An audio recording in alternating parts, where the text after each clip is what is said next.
حضرت یوسف علیہ الصلوۃ والتسلیم کو دربار میں پیش کیا گیا. دیکھا کہ یوسف آئے, منادی نے آواز لگائی کہ یوسف علیہ السلام تشریف لے آ گئے. اتنا کہنا تھا, مصر کی عورتیں جب حضرت یوسف کو دیکھتی ہیں تو دیکھتی ہی رہ گئی, دیکھتی ہیں دیکھتی ہی رہ گئی, دیکھتی ہیں دیکھتی ہی رہ گئی. ایسا دیکھا کہ مصر کی عورتیں اپنے آپ کو گوا بیٹھی, نیمبو کاٹتے کاٹتے انگلیاں کاٹ بیٹھی, مگر درد بھی محسوس نہ ہوا. پچھلی جمعہ ہم نے بات یہاں پر ختم کی تھی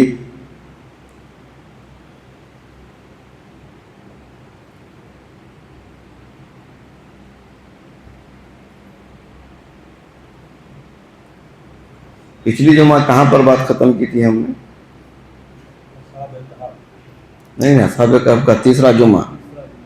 پچھلی جمعہ کا کون سا بات؟ بلقیس کا تخت. حضرت سلیمان علیہ السلام کا بلقیس کا تخت آیا.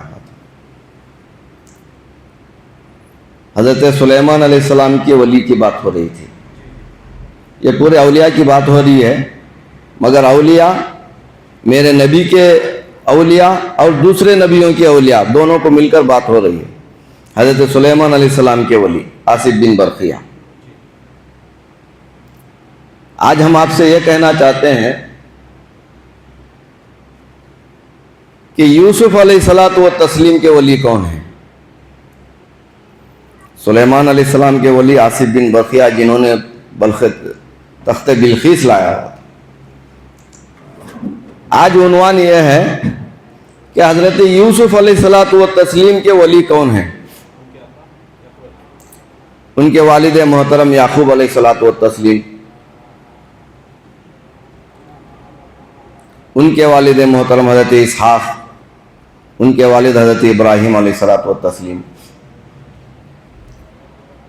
حضرت یوسف علیہ الصلوۃ والتسلیم, ان کا ذکر اللہ تعالیٰ نے قرآن مجید میں بڑے ڈیٹیل سے فرمایا ہے, تفصیلی گفتگو. حضرت یوسف کے نام کا سورہ ہی ہے, سورہ یوسف. سورہ یوسف. کسی کو بے چینی ہے, بے قراری ہے, گھر کے کام و کاج نہیں ہوتے, پریشانی ہے, یعنی خوف زدہ ہے, فلاں کام میرا ہوتا ہے کہ نہیں ہوتا ہے, ایسے جو ٹینشن میں ہوتے ہیں, ان کے لیے سورہ یوسف بڑی تاثیر والی چیز ہے. اور قرآن نے خود کہا احسن القصص, قصوں میں, تمام قصوں میں بڑا اچھا قصہ حضرت یوسف علیہ السلام کا, احسن القصص. اور حضرت یوسف کی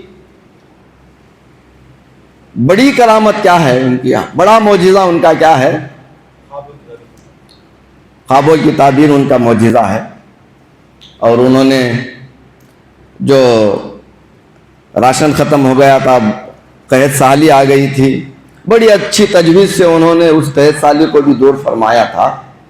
ان کا سب سے بڑا معجزہ وہ خود ہیں کہ وہ اتنے خوبصورت تھے, وہ اتنے خوبصورت تھے, آدمی دیکھتا تو بھوکے آدمی کو کھانے کی ضرورت نہیں ہوتی تھی. وہ خود خوبصورت تھے حضرت یوسف. اب یہاں پر ایک مسئلہ ہے, حضرت یوسف علیہ الصلوۃ والتسلیم بڑے خوبصورت تھے, تو ہم بارہا سنتے ہیں کہ میرے نبی محمد رسول اللہ صلی اللہ علیہ وسلم بڑے خوبصورت تھے. ٹھیک ہے, میرے نبی بڑے خوبصورت ہیں. اب قرآن کہتا ہے احسن القصص, اور قرآن میں میرے یوسف علیہ الصلوۃ والتسلیم کی خوبصورتی کا بیان ہوا ہے, اور قرآن ہی میرے نبی کی خوبصورتی کی بھی بیان کرتا ہے. والشمس وضحاها, یہ میرے نبی کی خوبصورتی کی دلیل ہے. والضحا واللیل اذا سجا, دونوں قرآن میں ہیں. ٹھیک, اب اس کا موازنہ کیسے کریں کہ کیا ہے؟ یوسف علیہ الصلوۃ والتسلیم کا ماننے والا کہتا ہے میرا نبی بڑا خوبصورت, جیسے کہ آج کہتے ہیں میرا پیر بڑا اچھا, میرا استاد بڑا اچھا, میرے ابا جان بڑے اچھے. وہ کہتا ہے اس کے ابا جان بڑے اچھے. تو یوسف علیہ السلام کے ماننے والے کہیں گے نا کہ میرا نبی بڑا خوبصورت ہے، تو اس جگہ پر اگر ہم رہیں گے تو ہم کہیں گے نا کہ میرے نبی محمد بڑے خوبصورت تھے۔ تو معاملہ کیا ہوا؟ پچھلی جمعہ ہم نے بات یہاں پر اسٹارٹ کی تھی کہ قرآن تفصیلی ہے اور اجمالی ہے۔ یہ قرآن کا معاملہ وہ ہے جو اجمالی تھا، میرے نبی آنے کے وقت پر اجمالی پورا قرآن لے کر آئے تھے، آنے کے بعد تھوڑا تھوڑا تھوڑا تھوڑا قرآن نازل ہو گیا، وہ تفصیلی قرآن تھا۔ اب یہ جو تھوڑا تھوڑا قرآن شریف نازل ہوا، اس میں سے پہلی سورت وہ کون سی سورت تھی جو سب سے پہلے مکے سے لے کر مدینہ گئے؟ مکے سے پہلی قرآن کی سورت وہ کون سی سورت تھی جس سورت کو لے کر مدینہ گئے؟ وہ سورہ یوسف تھا۔ کون سا؟ سورہ یوسف تھا، جو مکے سے اترنے کے بعد اس کو لے کر مصعب بن عمیر رضی اللہ تعالیٰ عنہ اس سورہ یوسف کو لے کر مدینہ پہنچتے ہیں اس کی تبلیغ کے لیے۔ مدینہ پہنچے، ابھی میرے نبی مکے میں ہیں، مدینہ نہیں گئے، سورہ یوسف پہنچ گیا۔ آپ نہیں پہنچے مگر آپ کا میسج پہنچ گیا، سورہ یوسف۔ اب سورہ یوسف کو لے جانے والے کون ہیں؟ مصعب بن عمیر، یہ صحابی رسول، یہ لے کر گئے ہیں سورہ یوسف۔ اب مدینے میں اطراف و اکناف کے یہودی عیسائی سب آ کر بسیرا تھا ان کا۔ اب یہودی عیسائی جو پہلے کے کتابوں کو مانتے تھے، پہلے کے نبیوں کو مانتے تھے، ان نبیوں میں حضرت یوسف بھی شامل ہیں۔ اب وہ پہلے کے نبیوں کو، کتابوں کو، وہ ہسٹری پڑھے ہوئے تھے، وہ کہانیاں، وہ واقعات ان کے ذہن میں تھے مدینے والوں کے۔ ان کو یوسف علیہ السلام کا نام آتا تو خوش ہو جاتے تھے، ہاں یہ ہمارے آبا و اجداد میں آئے ہوئے نبی حضرت یوسف ہیں، وہ خوش ہو جاتے تھے۔ حضرت یوسف علیہ السلام کا قصہ سنتے تو خوش ہو جاتے۔ اب حضرت یوسف علیہ السلام کو گزرے ہوئے ہزاروں سال گزر چکے تھے، اس کے بعد حضرت یوسف کی تحقیق اللہ کا کلام قرآن نے فرمایا، تو اس قرآن کے یوسف کو لے کر پہنچ گئے۔ ہمارا قرآن بھی تمہارے یوسف کی تعریف کرتا ہے، کیا بول کر؟ ہمارا قرآن بھی تمہارے یوسف جو آبا و اجداد میں ایک نبی گزرے تھے ان کی تعریف کرتا ہے، ان کا نام بیان ہے، ان کی ہسٹری بیان ہے۔ ہمارا قرآن انہیں نبی مانتا ہے۔ جب یہ حضرت مصعب بن عمیر مدینہ شریف میں سنانے لگے تو بڑے بڑے جو پادری تھے، ان کے اہل کتاب تھے، وہ خوش ہو گئے، ہاں ہمارے آبا و اجداد میں آیا ہوا نبی یوسف، اس کی تعریف ان کے قرآن میں، اور اتنی اچھی تعریف، احسن القصص اذ اوحینا الیک، بڑا اچھا پڑھ کر سنایا ان کو، وہ پورا رکھے ہوئے تھے۔ وہ پوچھتے تھے کہ تمہارے قرآن میں ہمارے یوسف کی کیا کیا نشانیاں آئے ہیں؟ حضرت مصعب بن عمیر فرماتے تھے تمہارے یوسف علیہ السلام بڑے اونچے قد والے تھے، بڑی لمبی لمبی زلفیں تھی، اور جو بال رونڈ ہو جاتے ہیں نا، کیا بولتے ہیں، گھنگریالو بال تھے ان کے، اور آنکھیں لمبی لمبی، یہ بہویں اتنی لمبی لمبی، بڑے اچھے، کالی کالی آنکھیں، اونچا ماتھا، ناک اونچی، یہ جو تمام کے تمام میرے نبی نے مصعب بن عمیر کو بتایا تھا پورے شکل و صورت حضرت یوسف کی۔ اب حضرت یوسف خوبصورت ہے تو کیسے خوبصورت ہے بتانا پڑے گا نا، کیسے خوبصورت ہیں، اتنے لمبے ہیں، اتنے اونچے ہیں، ان کے آنکھ ایسے ہیں، ان کے بال ایسے ہیں، ان کا رہن سہن ایسا ہے، وہ چلتے ہیں تو ایسے لگتا ہے، کسی کی خوبصورتی ایسے ہی تو بیان ہوتی ہے۔ حضرت یوسف کی خوبصورتی جسے قرآن نے، میرے نبی نے بیان کیا تھا، مصعب بن عمیر مدینے میں جا کر مدینے والوں کو بیان کرتے تھے۔ ٹھیک، ابھی مدینے والے حضور کو دیکھے نہیں ہیں، چند صحابی جو مکے آ کر حضور کی دیدار کر کے گئے ہیں وہ تو دیکھے ہیں، مگر پورے مدینے والے دیکھے نہیں ہیں، صرف سن رہے ہیں کہ میرے محمد ایسے ہیں جنہوں نے سورہ یوسف پڑھا ہے اور یوسف علیہ السلام کا تذکرہ فرما رہے ہیں۔ اب میرے نبی ابھی مدینہ گئے نہیں، جانے سے پہلے حضرت یوسف کی تعریف ہو رہی ہے، ایسے ایسے ایسے، ٹھیک۔ اب حضرت یوسف کی پوری تعریف ہو گئی ہونے کے بعد جو مصعب بن عمیر ہیں یہ یوسف کے ماننے والے تو نہیں ہیں, یہ تو محمد کے ماننے والے ہیں. حضرت یوسف کے ماننے والوں کو یوسف کا قصہ سنا رہے ہیں, پورا قصہ, پورا حضور صلی اللہ علیہ وسلم کی, حضرت یوسف علیہ السلام کی پوری ہسٹری, ان کی خوبصورتی, ان کا چلنا بیٹھنا اٹھنا, ان کا بات کرنا, ان کے معجزے تمام کے تمام سنانے کے بعد مصعب بن عمیر مدینے والوں سے کہتے ہیں یہ سب تو تم نے سن لیا, تمہیں معلوم نہیں میرا نبی محمد ان سے بھی زیادہ خوبصورت ہے. واہ سبحان اللہ, یہ پوری تبلیغ کر دی, یوسف علیہ السلام کی پوری تعریف سناتے ہیں. اب وہ حضرت یوسف کی تعریف سن کر بڑے خوش ہو جاتے ہیں. ہاں اتنے یوسف علیہ السلام اچھے تھے, اتنے خوبصورت تھے, ان کے پاس ایسے ایسے معجزے تھے, ہاں اللہ نے اتنا ان کو نوازا تھا, خوش ہو جاتے.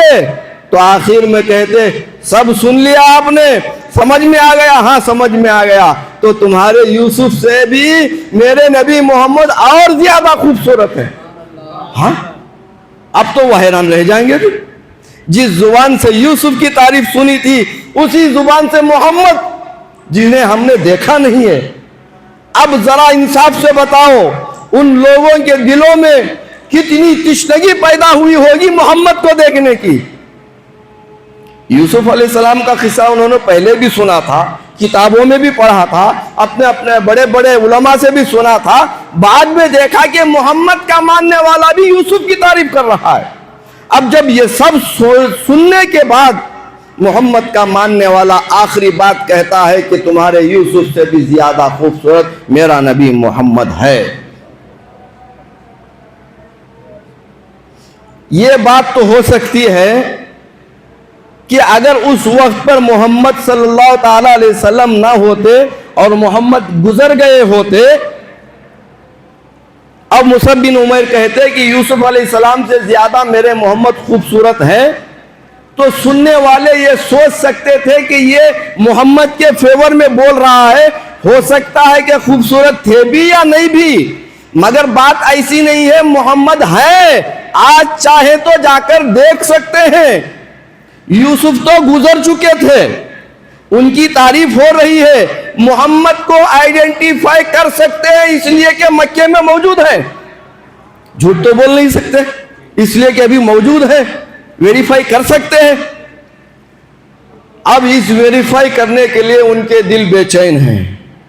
ہم نے یوسف کے ہزاروں قصے سنے تھے, اب محمد کے غلام کی زبان سے بھی ان کی مدح سرائی سن لی ہے, مگر وہ کہتے ہیں کہ اتنی مدح سرائی کے بعد بھی میں کہتا ہوں کہ یوسف سے میرا محمد بڑا حسین ہے. تو اب ان کے دلوں میں بتاؤ کیا ولولہ اٹھا ہوگا کہ محمد کو ہم دیکھیں گے, محمد کو دیکھنے کی تشنگی پیدا ہوگی, تازگی اور پیاس پیدا ہوگی کہ محمد کو ہم دیکھنا ہی دیکھنا ہے. دیکھیں کیسا ہے. محمد کو دیکھنے سے پہلے محمد کی محبت دل میں اتر گئی تھی. کس کی؟ مدینے والوں کی. ٹھیک ہے, مدینے والوں کی پوروں کے دلوں میں محمد کی محبت ہو گئی. ہاں یوسف سے خوبصورت ہے, یوسف سے خوبصورت ہے. اب ہم کہتے ہیں چاند سے خوبصورت ہے, ہم مثال دیتے ہیں نا, چاند سے خوبصورت ہے. شاعر کہتا ہے چاند سے خوبصورت ہے, چاند کے چہرے میں چھائیاں ہیں, مدنی کا چہرہ صاف ہے. تو ولولہ ہو گیا تھا کہ محمد کو دیکھیں. اب ادھر سے مکے سے خبر آتی تھی کہ حضور کل آنے والے ہیں. اب پورے مدینے والے جا کر ٹول گیٹ میں کھڑے ہو جاتے تھے کہ محمد مکے سے آنے والے ہیں, دیکھنے کے لیے ٹول گیٹ میں کھڑے ہو جاتے تھے. ان کا ٹول گیٹ مدینے کا کیسا تھا؟ بڑے بڑی پہاڑیاں تھی اور بیچ میں سے ایک بڑا سا دروازہ تھا. ان پہاڑیوں پہ جا کر اوپر چڑھ کر دیکھتے تھے کہ محمد آ رہے ہیں کہ نہیں. خبر آتی تھی کہ آج آ رہے ہیں, چڑھ کر دیکھتے, دیکھا کہ نہیں آ رہے ہیں. دوسرے دن پھر خبر آتی کل نے پرسوں آ رہے ہیں, پھر چڑھ کر دیکھتے کہ نہیں آئے. ایسے چلتے تھے, دیکھتے تھے, چڑھتے تھے, دیکھتے تھے. ان کی پیاس زیادہ ہو گئی, محمد کو دیکھیں کیسے ہیں. ٹھیک ہے. اب ایک وقت آیا اللہ نے میرے نبی کو اجازت مرحمت فرمائی، اے حبیب ہجرت کرو۔ جب تک اللہ کا حکم نہیں آیا تھا میرے نبی مکے میں رہ کر ظلم و ستم اٹھاتے تھے، بھوکے پیاسے رہتے تھے، مگر ہجرت نہیں کرتے تھے۔ انتظار تھا اللہ کے حکم کا۔ ادھر سے حکم ہو گیا، اے حبیب تمہارے اوپر ظلم و ستم زیادہ ہے، بہتر ہے کہ تم یہاں سے ہجرت کر دو۔ اب اللہ کا حکم پاتے ہی میرے نبی محمد رسول اللہ حضرت صدیق اکبر رضی اللہ تعالیٰ عنہ کے گھر پر جاتے ہیں، فرماتے ہیں میرے یار اللہ کی طرف سے اجازت ہو گئی ہے، چلو تم اور ہم مل کر مدینے کے لیے روانگی فرمائے۔ صدیق اکبر فرماتے ہیں یا رسول اللہ اسی دن کے لیے میں 2 اونٹنیاں پال کر خربہ بنا کر رکھا ہوں، اسی دن کے لیے مجھے معلوم تھا آپ یہ اتنا اقدام سے یہ کہیں گے کہ ہم دونوں چلنا ہے۔ تو صدیق اکبر رضی اللہ تعالیٰ عنہ رسول کائنات صلی اللہ تعالیٰ علیہ وسلم دونوں مل کر چلتے ہیں، اسی لیے صدیق اکبر کا نام یار غار ہے۔ یار غار کیوں ہے؟ اسی ہجرت کی رات جب چلے تھے تو غار میں دونوں میرے رسول اور صدیق اکبر غار میں چھپے بیٹھے تھے، اسی لیے یار غار کہا جاتا ہے۔ غار والے دوست حضرت صدیق اکبر رضی اللہ تعالیٰ عنہ، ٹھیک ہے، یہ دونوں مل کر چلے۔ اب ایک وقت آیا کہ مدینے والے جو بڑی بے صبری سے سوچتے تھے کہ نبی آ رہے ہیں، اب وہ وقت آ گیا کہ نبی آ گئے۔ اب جیسے ہی نبی آئے پہاڑوں پر چڑھ کر دیکھ رہے ہیں کہ کوئی 2 شخص آ رہے ہیں، بڑے نورانی چہرے ہیں، 2 آ رہے ہیں۔ جب سامنے آئے تو پورے مدینے والے مل کر میرے نبی کا ویلکم کرتے ہیں، خوش آمدید کرتے ہیں۔ چھوٹی چھوٹی بچیاں دف بجا کر گانا گاتی ہیں، چھوٹی چھوٹی بچیاں دف بجا کر گانا گاتے ہیں۔ ان بچیوں کے ساتھ ان کے ماں باپ ہیں، ان کے ساتھ ان کے علماء ہیں، ان کے ساتھ ان کے سینئرز ہیں، سب ہیں، اس لیے کہ سب کو انتظار ہے محمد عربی کا، دیکھیں کہ وہ محمد کتنا خوبصورت ہے، سب کو انتظار تھا۔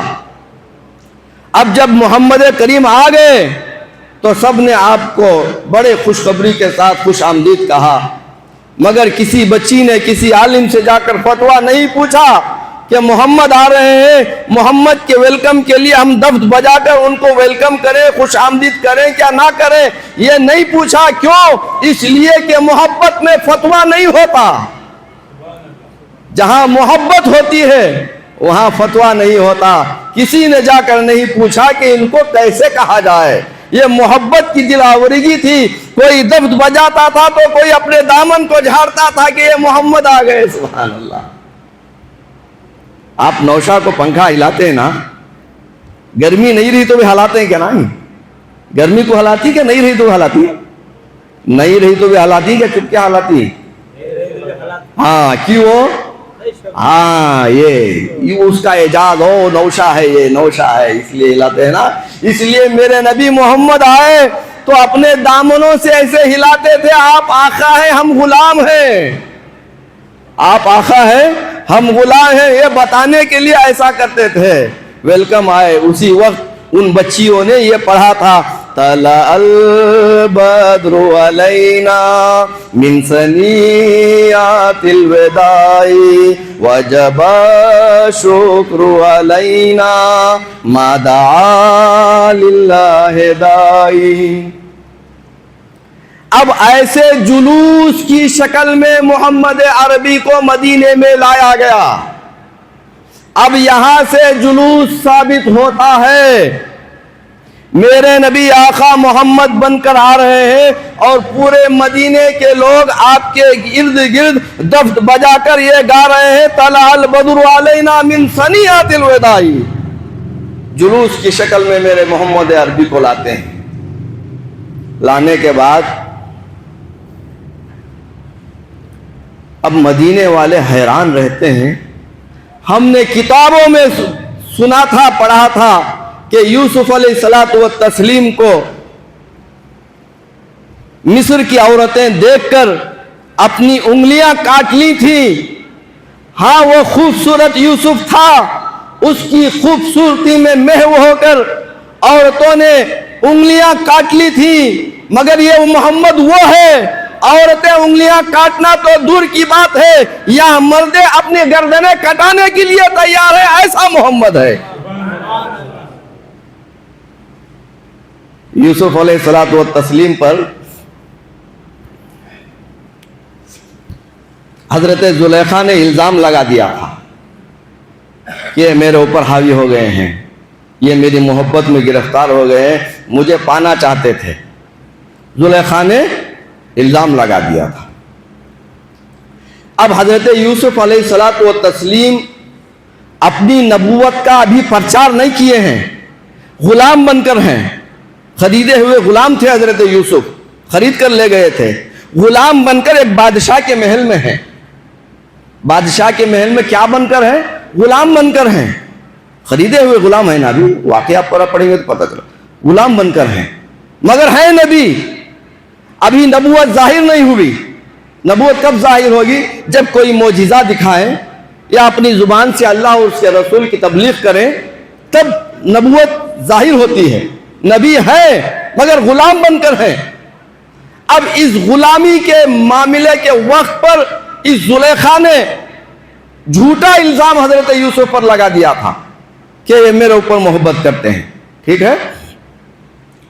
اب حضرت یوسف سوچتے تھے کہ آگے چل کر مجھے نبوت کا اعلان کرنا ہے، جس وقت میں نبوت کا اعلان کر دوں تو دنیا مجھے کیسے مانے گی کہ نبی ہوں، جبکہ میں اس کے الزام میں مجرم بن چکا ہوں، میں ملزم ہوں۔ اس نے الزام لگا دیا ہے، میں ابھی ملزم ہوں۔ یہ کہتی ہے کہ میں اس کا محبت کا شکار ہو گیا تھا۔ اب اس جرم کو، اس معاملے کو میرے سر پر رکھنے کے بعد میں کیسے لوگوں کے سامنے اپنی نبوت کا اظہار کر سکتا ہوں؟ لوگ مجھے کیسے نبی مانیں گے؟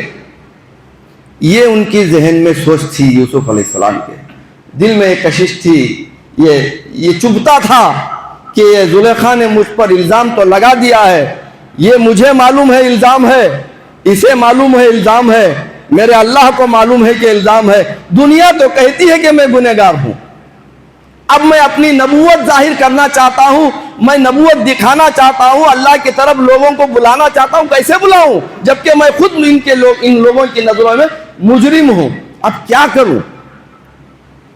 آخرکار زلیخا کے دل میں اللہ نے ایک محبت ڈالی۔ پہلے بھی محبت تھی، وہ محبت جسم کی محبت تھی، اب محبت آئی یوسف علیہ الصلوۃ والتسلیم کے رسول ہونے، نبی ہونے کے ناطے محبت آئی۔ اب یہ جب محبت آئی، زلیخا نے کہا اے یوسف علیہ الصلوۃ والتسلیم، اے یوسف، میں مصر کی عورتوں کو بلانا چاہتی ہوں، مصر کی عورتوں کو جمع کرنا چاہتی ہوں، آپ سے میری ایک گزارش ہے۔ کیا ہے؟ جب پوری مصر کی عورتیں آ جائیں تو میں آپ کو بلاؤں گی، بناؤ سنگار کر کے، خوبصورتی کر کے، اچھے لباس پہن کر آپ اس محفل میں تشریف لے کے آ جانا، ٹھیک ہے؟ اب یہ کیا تک بنتا ہے؟ نبی یوسف علیہ الصلوۃ والتسلیم ایک نبی ہیں، ہزاروں عورتیں بیٹھی ہیں، زلیخا دعوت دے رہی ہے کہ ہزاروں عورتوں کے جرمت میں ایک نبی کو آنا ہے، نبی کا ضمیر کیسے گواہ دے گا کہ اتنی عورتوں میں چلا جاؤں، وہ بھی بناؤ سنگار کر کے؟ کیا کروں؟ یوسف علیہ السلام سوچنے لگے، کیا کروں؟ ان عورتوں کے بیچ میں جاؤں تو میرے عزت و احترام، شریعت، میرا دین جو میں لایا ہوں اس کے خلاف ہے، میں عورتوں کے سامنے جاؤں، اور نہ جاؤں تو زلیخا کہہ رہی ہے کہ میری ایک التماس ہے، مگر اس میں میرا بھی ایک فائدہ ہے، وہاں جانے میں حضرت یوسف کا بھی ایک فائدہ ہے۔ حضرت یوسف کا کیا فائدہ ہے؟ زلیخا کہتی ہے اے یوسف علیہ الصلوۃ والتسلیم، میں نے تم پر الزام لگایا تھا، وہ الزام بری تو ہو گیا تھا مصر میں، محل کے اندر، وہ الزام تم پر سے اتر گیا تھا محل کے اندر، محل والوں کو معلوم ہے کہ تم بے گناہ ہو، بے خطا ہو، محل والوں کو معلوم ہے، گاؤں والوں کو معلوم نہیں، پورے مصر کو معلوم نہیں۔ آج پوری مصر کی عورتوں کو میں جمع کروں گی، آپ کو آنا ہوگا. اگر آپ آ جائیں گے تو میں ان تمام عورتوں کے سامنے اپنے گناہ کا اقبال جرم کر لوں گی. میں کہہ دوں گی میں نے ہی ان کو ایسا کیا تھا, یہ پاک ہیں. آپ کی پاکی کا میں اعلان کر دوں گی. یہ بے گناہ ہیں, آپ کے بے گناہ ہونے کا ثبوت میں خود دوں گی. میں کہوں گی کہ اس جرم کی مجرم میں ہوں, اس کی گنہگار میں ہوں, اگر آپ آ جائیں گے تو. ٹھیک ہے. اب حضرت یوسف علیہ الصلوۃ والتسلیم نے سوچا کیا کریں. ایک طرف نبوت ظاہر کرنے کے لیے راستہ ہموار کرنا ہے, اور ایک طرف میرا لایا ہوا دین مجھے یہ اجازت نہیں دیتا کہ میں عورتوں کے سامنے جاؤں. ان دونوں کو موازنہ کرتے ہوئے انہوں نے نبوت کے ظاہر کرنے کے بعد جو تبلیغ پیش کرنی تھی اس تبلیغ کو اوپر رکھا اور کہا اس کو اوپر رکھیں گے, چلو ہم چلیں گے تاکہ ہم پر جو یہ گناہ مجرم ہمیں جو بنایا گیا ہے یہ گناہ دھل جائے اور ہمیں ڈکلیئر کر دیا جائے کہ ہم پاک ہیں. ہماری پاکی کا اعلان خود زلیخا کر دے گی. یہ سوچ کر اب زلیخا نے مصر کی بڑی بڑی عورتوں کو بلایا. زلیخا کون ہے؟ شاہ مصر کی بیوی ہے, مصر کے بادشاہ کی بیوی ہے. اب مصر کی بادشاہ کی بیوی مصر کی عورتوں کو بلائے گی تو کیسی بڑی بڑی عورتیں آئیں گی, بڑے گھروں کی عورتیں, بڑے بڑے آفیشل, سب لوگ جمع ہو گئے, پورا دربار بھرا پڑا ہے عورتوں سے.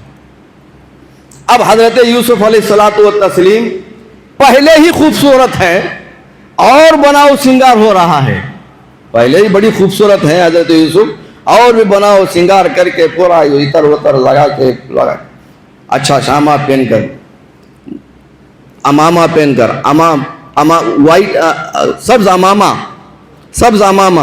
کرتا بھی سبز کے اوپر اجلے موتی, سفید موتی جڑے ہوئے ہیں, ادھر بھی سفید موتی, یہاں بھی سفید موتی, اور ہریا پورا لباس یہ پہن کر گھنگریلے بال حضرت یوسف علیہ الصلوۃ والتسلیم کے ایسے سامنے چھوڑے ہوئے, بڑے اونچے خط کے, بڑے سرمگین آنکھیں, بڑی اونچی ناک, بڑے خوبصورت.